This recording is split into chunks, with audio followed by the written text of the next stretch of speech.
Hi അസ്സലാമലൈക്കും. Hasina pizza YouTube ചാനലിലേക്ക് ഏവർക്കും സ്വാഗതം. ഇന്ന് നമ്മൾ പുതിയൊരു വീഡിയോയുമായിട്ടാണ് വന്നിട്ടുള്ളത്. കുറച്ച് ടിപ്സുകളും അതുപോലെ നല്ലൊരു അടിപൊളി ചമ്മന്തിയുടെ റെസിപ്പിയും ഉണ്ട്.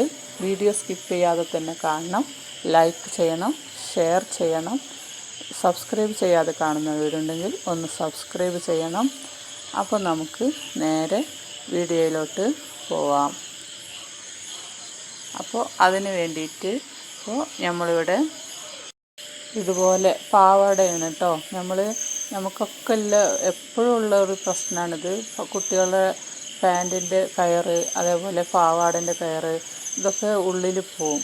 പിന്നെ അത് എടുക്കാൻ കുറച്ച് ബുദ്ധിമുട്ടാണ്. അപ്പോൾ സാധാരണ നമ്മളിത് മൊത്തമായിട്ട് ഊരിയിട്ട് പിന്നൊക്കെ ഇട്ടിട്ട് അങ്ങനെ ചുറ്റിയെടുക്കലാണല്ലോ. അപ്പോൾ അതിന് പകരം ഇതുപോലെ കുറച്ച് അടുത്തൊക്കെ ഉണ്ടെങ്കിൽ, ഈ കത്രിയുടെ നീളത്തിലൊക്കെ അടുത്താണെങ്കിൽ നമുക്ക് ഇതുപോലെ കത്രി ഉള്ളിലിട്ടിട്ട് ആ കയറ് അതിൻ്റെ ഉള്ളിൽ കുടുക്കിയിട്ട് ഇതുപോലെ വലിച്ചെടുക്കാം. നമുക്ക് കൈ വെച്ചാൽ അറിയാമല്ലോ കയറിൻ്റെ തല എവിടെ കിടക്കുന്നെന്ന്. അപ്പോൾ നമുക്ക് ആ കത്രി അതുപോലെ ഇട്ട് കൊടുത്താൽ മതി. അപ്പോൾ അതിന് വേണ്ടി ഇതുപോലെ ഒരു പാൻറ്റ് ഞാൻ എടുത്തിട്ടുണ്ട്.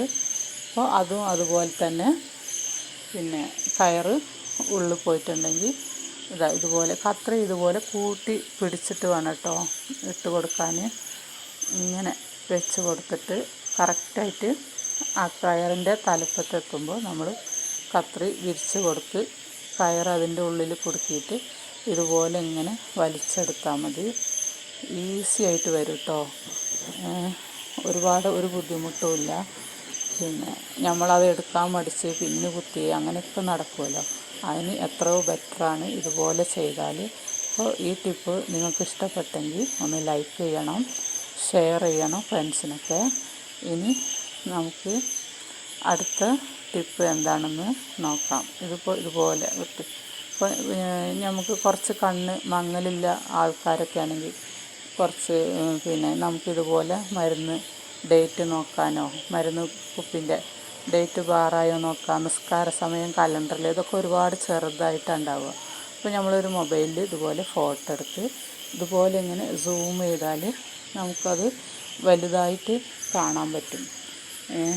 അപ്പോൾ ഇതുപോലെ ചെയ്താൽ മതി.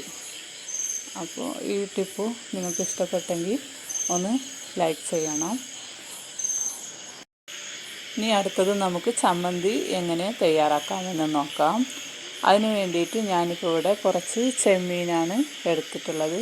ഇത് നല്ല ഒന്ന് വറുത്തെടുക്കാം കേട്ടോ. നല്ല ഒന്ന് വറുത്ത് ഇതുപോലെ മൺചട്ടിയിലൊക്കെ ആണെങ്കിൽ നല്ല ചട്ടി ചൂടായി ഒന്ന് സിമ്മിൽ വെച്ച് ഇതുപോലെ ഇളക്കി കൊടുത്താൽ തന്നെ മതി. കുറച്ച് നേരം ഇളക്കി തീ ഓഫാക്കിയാലും ആ ചൂടിൽ തന്നെ അത് കടന്ന് മുരിയും കേട്ടോ, ചൂടാവും. അപ്പോൾ ഇപ്പോൾ ഞാനിത് വറുത്തെടുത്തിട്ടുണ്ട്. ഇതുപോലെ പൊട്ടുന്നുണ്ട് കണ്ടോ. അപ്പോൾ നല്ല വറുത്തിട്ടുണ്ട്. ഇനി നമുക്ക് അടുത്തത് എന്ത് ചെയ്യുന്നു നോക്കാം. അപ്പോൾ ഇതുപോലെ ഞാൻ ഡപ്പയിലിട്ട് വെക്കലാണ്. പിന്നെ നമുക്ക് ആവശ്യമാകുമ്പോൾ കുറേശ്ശെ എടുത്ത് ചട്ടിനി അരച്ചാൽ മതി. ഇനി ഇതുപോലെ ഒരു മാങ്ങ എടുത്തിട്ടുണ്ട്. എന്നിട്ട് അത് തൊലിയൊക്കെ കളഞ്ഞ് കട്ട് ചെയ്തെടുത്തിട്ടുണ്ട്. ഇനി ഇതൊരു മിക്സിയുടെ ജാറിലേക്ക് ഇട്ട് കൊടുക്കാം. ഇതുപോലെ നല്ല ടേസ്റ്റ്. അതുപോലെ ഒരു ചമ്മന്തി അരച്ചാൽ ഇറച്ചി മീനോ ഒന്നുമില്ലെങ്കിലും ഇല്ലാത്ത സമയത്തൊക്കെ നമുക്ക് നല്ല ടേസ്റ്റായിട്ട് ചോറ് തിന്നാൻ പറ്റും കേട്ടോ.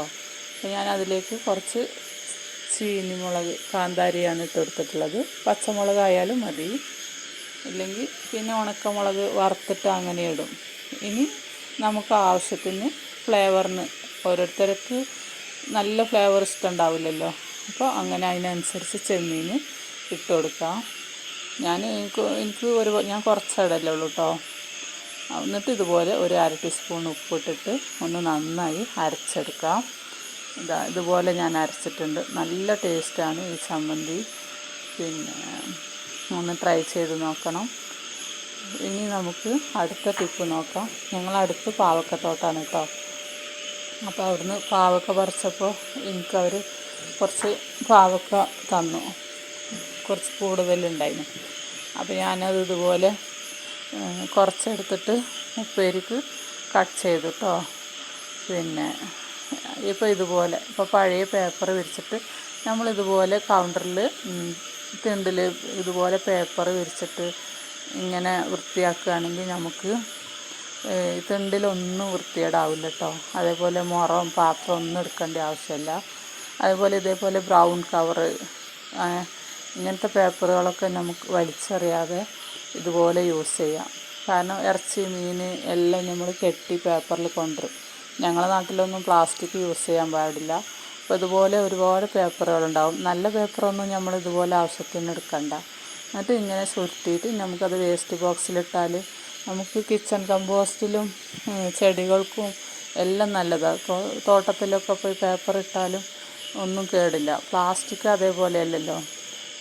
അപ്പോൾ നല്ലൊരു യൂസാണ് അത്. ചെടികൾക്കൊക്കെ വളമാണ്. പോട്ടിംഗ് മിക്സ് തയ്യാറാക്കുമ്പോൾ അതിലും ഒക്കെ ഇടാൻ പറ്റും ഇതുപോലത്തെ പേപ്പറുകൾ. അപ്പോൾ ഇതുപോലെ പിന്നെ ബാക്കിയുള്ളത് പാവക്ക ഞാനിതുപോലെ ഒരു പേപ്പർ എടുത്തിട്ട് ഇതേപോലെ തന്നെ ഒരു വേസ്റ്റ് പേപ്പർ എടുത്തിട്ട് ഇങ്ങനെ ചുരുട്ടിയിട്ട് ഇനി ഇതൊരു പ്ലാസ്റ്റിക് കവറിലിട്ട് കൊടുക്കാം കേട്ടോ. എന്നിട്ട് ഇങ്ങനെ കവറിലിട്ട് ഒന്ന് ഇതുപോലെ നല്ലൊന്ന് മടക്കി ഉള്ളിൽ എയർ പോകാത്ത മാതിരി നല്ലൊന്ന് ടൈറ്റാക്കി വെച്ച് കൊടുത്താൽ മതി. നല്ലതുപോലെ മടക്കിയിട്ട് ഫ്രിഡ്ജിൻ്റെ ഉള്ളിൽ വെക്കുകയാണെങ്കിൽ ഒരുപാട് നാൾ കേടാവാതിരിക്കും കേട്ടോ. ഇപ്പോൾ നമ്മൾ വെറും പ്ലാസ്റ്റിക് കവറിൽ എന്തെങ്കിലും പച്ചക്കറി വെച്ചിട്ടുണ്ടെങ്കിൽ അതിലൊക്കെ ഒരു വിയർപ്പ് വന്നിട്ട് വെള്ളം തട്ടിയിട്ട് പെട്ടെന്ന് ചീഞ്ഞു പോകും. അപ്പോൾ ഇതുപോലെ നമ്മൾ ഇതേപോലത്തെ പേപ്പറുകൾ വെച്ചിട്ട് ഇങ്ങനെ ചെയ്യുകയാണെങ്കിൽ കുറേ ദിവസം ഫ്രിഡ്ജിൻ്റെ ഉള്ളിൽ. പിന്നെ നമ്മൾ എടുക്കുമ്പോൾ അതൊന്ന് ശ്രദ്ധിച്ചാൽ മതി. പേപ്പർ നനഞ്ഞിട്ടുണ്ടെങ്കിൽ അതൊന്ന് മാറ്റി കൊടുത്താൽ മതി. അത് പെട്ടെന്നൊന്നും നനയൂല. ഒരാഴ്ചയൊക്കെ ഇങ്ങനെ നനയാതെ തന്നെ ഇരിക്കും. പിന്നെ നമ്മൾ വീണ്ടും യൂസ് ചെയ്യാൻ എടുക്കുമല്ലോ. അപ്പോൾ ഒന്ന് നനഞ്ഞിട്ടുണ്ടോ നോക്കിയിട്ട് അതുപോലെ ഇങ്ങനെ ചെയ്താൽ മതി. പിന്നെ നമുക്ക് ബോക്സിലും അതേപോലെ ബോക്സുകളിലും ഇതേപോലെ ന്യൂസ് പേപ്പറൊക്കെ വിരിച്ചിട്ട് പച്ചക്കറികളൊക്കെ ഇട്ട് നല്ല ടൈറ്റായി മൂടി വെച്ച് കൊടുക്കാം കേട്ടോ. നല്ല യൂസാണ്. ഇനി അടുത്ത ടിപ്പ്, ഞാൻ ഇതുപോലെ ഒരു മിക്സിയുടെ ജാറെടുത്തിട്ടുണ്ട്. അതിലേക്ക് ഈ പേപ്പറൊന്ന് കട്ട് ചെയ്തിട്ട് കൊടുക്കുന്നുണ്ട് കേട്ടോ. ഇതുപോലെ കട്ട് ചെയ്തിട്ടിട്ട് ഇനി ഇതിലേക്ക് ഒരു ഒരു ടീസ്പൂണോ ആയാലും കുഴപ്പമില്ല ഉപ്പിട്ട് കൊടുക്കുന്നുണ്ട്. എന്നിട്ട് കുറച്ച് വെള്ളം ഇതൊന്ന് അരച്ചെടുക്കാനുള്ള അളവിന് ഒഴിച്ചിട്ട് ഒന്ന് ജാറൊന്ന് മൂടി വെച്ചിട്ട് നന്നായി ഒന്ന് അരച്ചെടുത്തിട്ട് വരാം. അപ്പോൾ ഇതൊന്ന് അരച്ചിട്ടുണ്ട് കേട്ടോ. ഇനി ഇത് ഒഴിവാക്കിയിട്ട് ഇപ്പോൾ ഇനി ഇതിലേക്ക് ഞാൻ കുറച്ച് ഡിഷ് വാഷാണ് ഒഴിക്കുന്നത്. ഇതുപോലെ കുറച്ച് ഒഴിച്ചാൽ മതി. ഇനി കുറച്ച് വെള്ളം ഒഴിച്ച് കൊടുക്കുക അതിൻ്റെ കൂടെ. എന്നിട്ട് ഇതൊന്നും കൂടെ ഞാൻ അടിച്ചെടുത്തിട്ട് വരാം. ഇതാ കണ്ടോ, ഇത് അടിച്ചെടുത്തിട്ടുണ്ട്. പിന്നെ ഇനി ഇത് ഒഴിവാക്കിയിട്ട് ഒന്ന് കഴുകിയെടുക്കുക ജാറ്. കണ്ടോ, ഇപ്പോൾ നല്ല നീറ്റായില്ല, ക്ലീനാവും. അതിലുള്ള അഴുക്കൊക്കെ പോയിട്ട് വൃത്തിയാവാൻ നല്ലൊരു ഇതാണ് കേട്ടോ, ടിപ്പാണിത്. നിങ്ങളൊക്കെ ഒന്ന് ട്രൈ ചെയ്ത് നോക്കണം. അടുത്തത് ഞാൻ ഇതുപോലെ ഒരു ബോക്സ് എടുത്തിട്ടുണ്ട്. ഇനി അതിലേക്കൊരു പഴയ പേപ്പർ ഇതുപോലെ വിരിച്ചു കൊടുക്കാം. അപ്പോൾ എന്നിട്ട് ഇതിലേക്ക് ഈ പച്ചമുളക് ഇട്ട് കൊടുക്കാം. എന്നിട്ടൊന്ന് മൂടി വെക്കാം. അപ്പോൾ എന്നിട്ട് ഇതുപോലെ നല്ല ടൈറ്റായിട്ട് മൂടി വെച്ചിട്ട് ഫ്രിഡ്ജിൻ്റെ ഉള്ളിൽ വെക്കുകയാണെങ്കിൽ ഒരുപാട് ദിവസം, ഇപ്പോൾ നേരത്തെ ഞാൻ പാവക്ക വെച്ചപ്പോൾ പറഞ്ഞ പോലെ തന്നെ ഒരുപാട് നാൾ കേടാവാതിരിക്കും കേട്ടോ. പിന്നെ നമ്മൾ എടുക്കുമ്പോൾ ഒന്ന് ശ്രദ്ധിച്ചാൽ മതി. പേപ്പർ നനഞ്ഞിട്ടുണ്ടെങ്കിൽ ഒന്ന് മാറ്റി കൊടുത്താൽ മതി. അപ്പോൾ ഇത്രയേ ഉള്ളൂ കേട്ടോ ഇന്നത്തെ വീഡിയോ. ഈ വീഡിയോ നിങ്ങൾക്ക് ഉപകാരപ്രദമായി എന്ന് തോന്നിയാൽ എൻ്റെ ചാനലൊന്ന് സബ്സ്ക്രൈബ് ചെയ്യണം, ഷെയർ ചെയ്യണം. നാളെ വീണ്ടും മറ്റൊരു വീഡിയോയുമായി വരുന്നത് വരെ എല്ലാവർക്കും ബൈ. അസ്സലാമു അലൈക്കും.